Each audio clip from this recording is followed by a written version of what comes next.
Good morning, everybody. Let's just pray. Great are you, Lord, and most worthy of praise.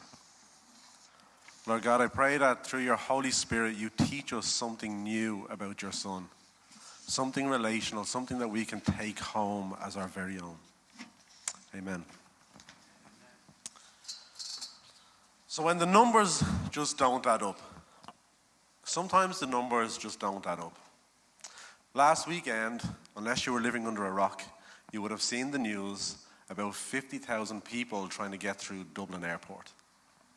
There was a shortage of security staff, which meant long delays, and 1,500 people had cancelled flights. There was absolute chaos and carnage. Promises got made, but the truth is that unless the number of employees required to do the security matches the ratio needed to get travellers through the airport quickly, the situation will not change. The numbers just don't add up otherwise. For many different reasons, the cost of energy and fuel are skyrocketing, as are food. Many families are wondering how are they going to survive unless their employees raise their salaries in similar fashion. My wife is the spreadsheet queen. She has a spreadsheet for absolutely everything. The only thing she doesn't have a spreadsheet for is how many spreadsheets she actually has going at the one time. But she was able to tell me that over the past number of months, our food bill has gone up by 30%. And so the numbers just don't seem to be adding up. A character from Charles Dickens said, if your annual income is £20 and your annual expenditure is £19, 19 shillings and 6 pence, it results in happiness. If your annual income is £20 and your annual expenditure is £20 and 6 pence, it results in misery. Balancing the books, you have to be of a certain age to really get that, don't you? Balancing the books is not always an easy task. What are the chances of most of our young people in Ireland buying a house? Absolutely forget about it. The amount of money that they need to save while trying to pay rent, along with the formula used by the bank, it is never going to be possible for our young people to buy houses in Dublin. I'm sorry, guys. The numbers just don't add up. And so empty nests are refilling or are not emptying at all. And it's not just finances that don't add up. Oftentimes it feels like life itself just doesn't add up. There are so many situations that we can find ourselves in where it seems that what we need is not available to us. So often we go through times where we really don't know what to do next or how to go about it. Whether that's financial, emotional, or physical, where demand outstrips supply. In John's Gospel, chapter 6, we read about a situation where the disciples of Jesus encounter a problem where the numbers just don't add up. In the story, we find out some really important truths about Jesus and how we can apply them to our lives and our situations that we find ourselves in. Our problems do not hit Jesus by surprise. He cares about our struggles because he cares about us. When we are overwhelmed, he is never overwhelmed. He never deserts us. He only asks that we give him what we have, and he will use what we give him and continue it. When the numbers just don't add up, we bring our problems to Jesus. And so today's passage contains one of the best known stories about Jesus and is in all four of the Gospels. Anyone with even a passing familiarity with Jesus will probably know this story. It seems like a rather simple miracle, but like most of John's Gospel, we find that if we dig a little deeper, that we discover important reasons as to why he tells the story the way he does. John tells the story in a bit more detail than the other writers, and he even gives two speaking parts to Philip and to Andrew.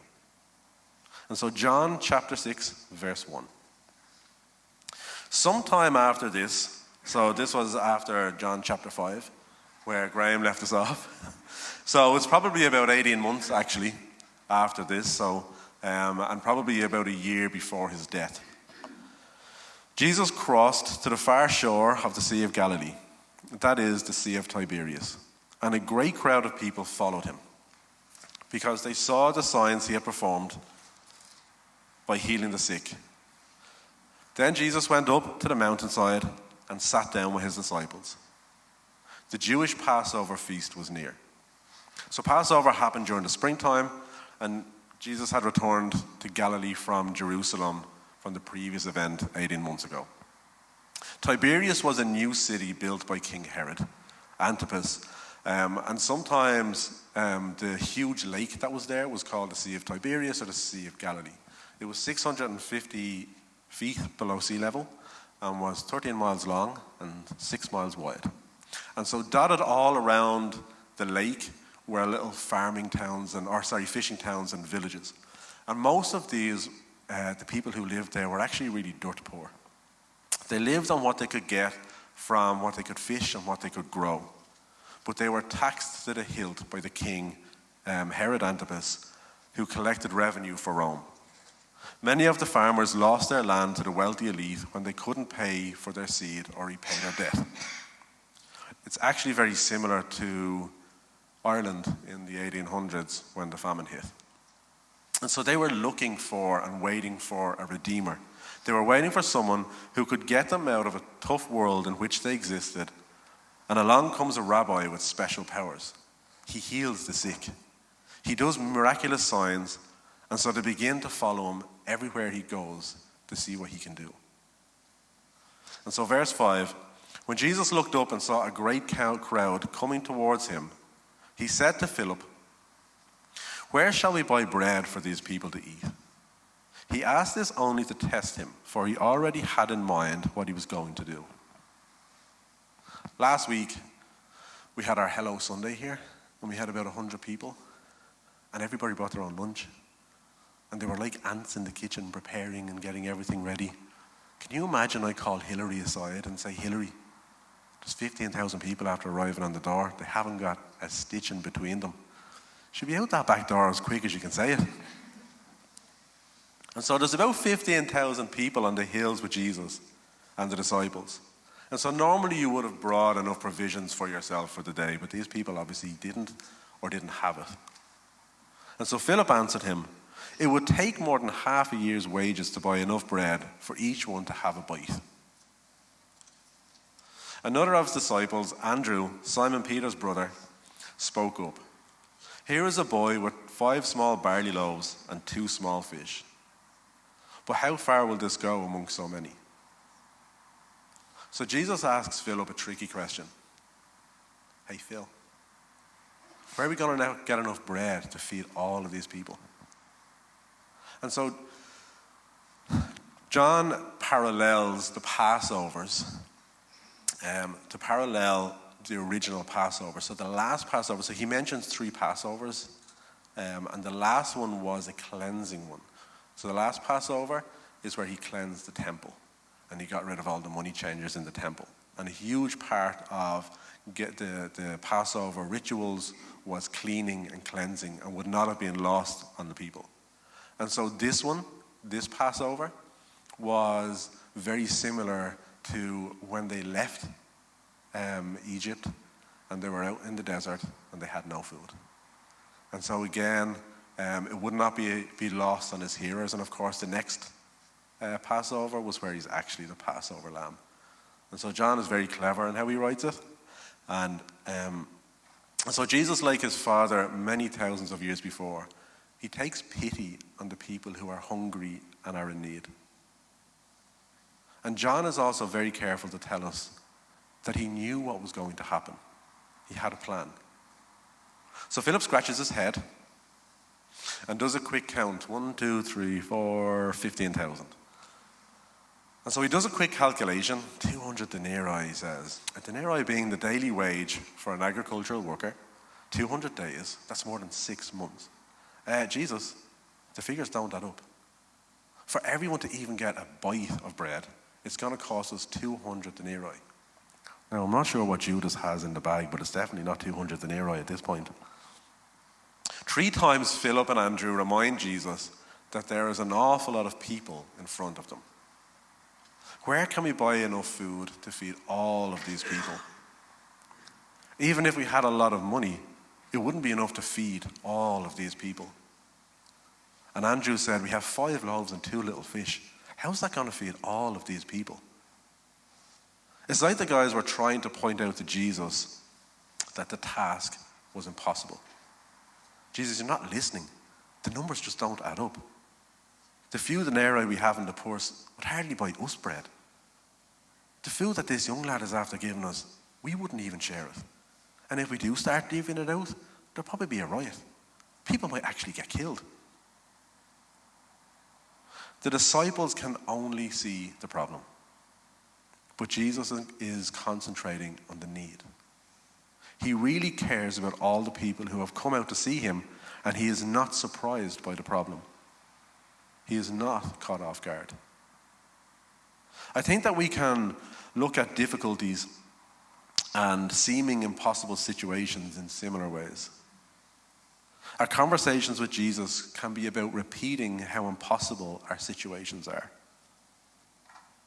I think we may often need to firstly remind ourselves that Jesus actually cares about us.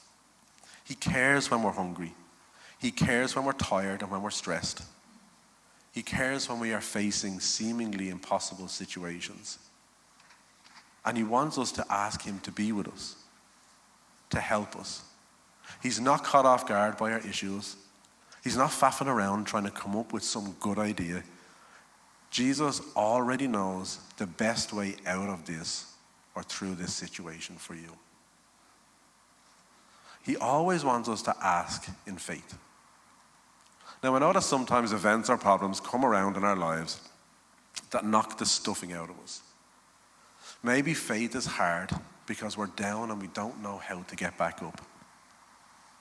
But what if we took time to look back at what Jesus has already done for us? To look back at where he has been there for us. What if the disciples had cast their mind back? Jesus had told a paralytic man to get up and walk.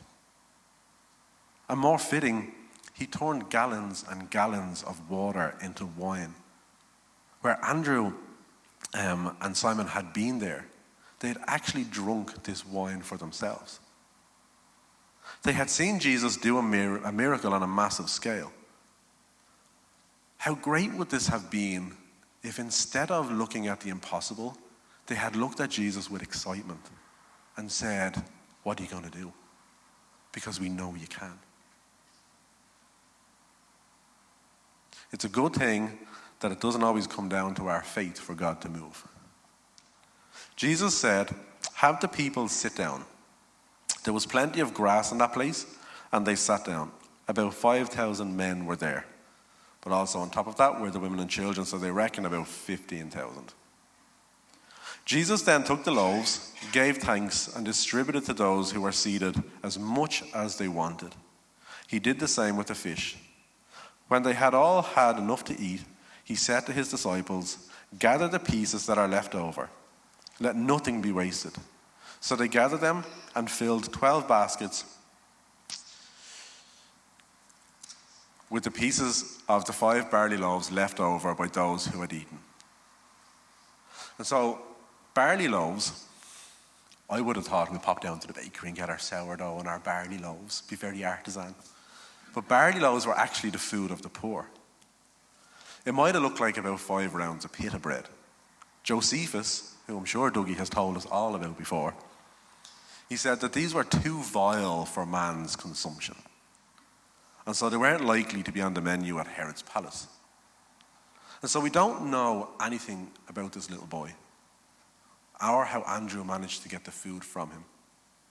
What we do know is that Jesus used what the little boy had.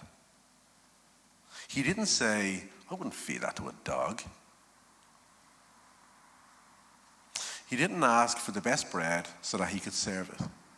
He used what the boy had.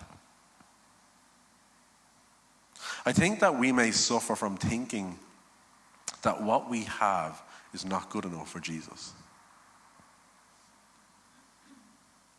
If I was only a better singer, I wish I was, or a better preacher, then God could use me.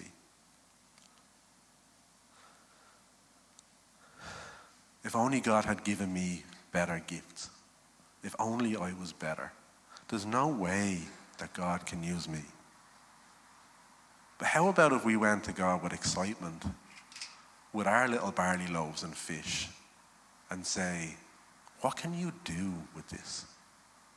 Excitedly asking him what he's going to do with us. Jesus took the problem, the numbers that just didn't add up, and he smashed it. They ended up with a huge abundance and much more than they needed. That's what God can and regularly does do. He sees impossible situations. We see impossible situations, but God delivers incredible results.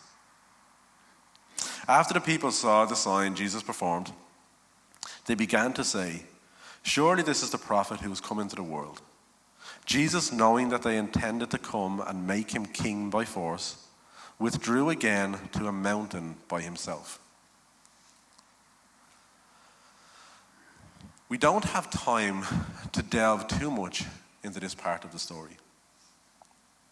But I believe John tells us this piece of information so that we can see how fickle the people really are. We look more at this in a few weeks' time, but these people who are following around will actually turn on him and turn against him when he tells them how much it's going to cost to follow him. And we too can be fickle. We can be full of faith one minute and in a desert the next. And that's perhaps part of being human. However, please remember that when the numbers just don't add up, when life is hard and you can't see a way through, our problems do not hit Jesus by surprise. Many years ago, I was poorer than I am now, and I had a car that needed to be fixed, and I had no money to fix it. And I remember praying, and I remember sitting on a beach and I was praying for God to do something, because there was no way for me to do anything. And I prayed, and I remember dreaming about him giving me a 7-seater so I could bring all my nieces and nephews to church, so that, there's nothing like getting God to do something good for you when you're going to do something back for him. And so I remember one morning I got up for work, and I was going up to my car, and I was like, God, I honestly don't know what I'm going to do. And I got into my car, and I drove down the road, and I hit some black ice, and hit a 2-foot curb, traveled 30 feet down the road, airbag out, my front wheel looking like the DeLorean in Back to the Future that flipped in on itself. And the first thing I thought when I got out of my car was, now God, what are we going to do about this situation? And so I went home, and it was very early, and I went home. Little did I know that a very good friend of mine had decided not to drive anymore. And so the day before this had been praying, God, what do you want me to do with this car? And God told her, she's a prayer warrior, God told her, give it to Darren. And she said, but Darren has a car, God. She was arguing with him. Darren has a car, he doesn't need a car.